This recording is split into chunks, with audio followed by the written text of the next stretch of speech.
ሰላም እንኳን አደረሳችሁ ለገብረ መንፈስ ቅዱስ ዓመታዊ ክብረ በዓል እላችኋለሁ። ውድና የተከበራችሁ ቤተሰቦች እንኳን አደረሳችሁ፣ እንኳን አምሮ አደረሰን።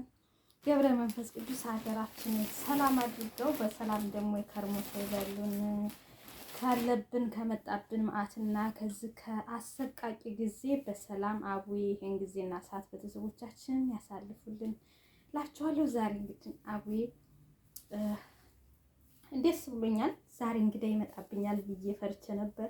እንግዶቹ ደግሞ ለነገ ሆነው ማለት ነው። ዛሬ ፈጣሪ መስገን ዳቦ ግግር አድርጌ እኔ ደግሞ የ80 ልጅነቴን አቡዬ ገብረ መንፈስ ቅዱስ ናቸው የክርስትና አባቴ እና ይሄው እንግዲህ ዛሬ ይህንን እየመሰለ ቆንጅዬ ዳቦ ጋግር ያለው ማለት ነው። ለአቡዬ እንግዲህ ያው ጠላ የለም ግን ይሁንና ዳቦ ጋግር ያለው በጣም ነው የሚያምረው።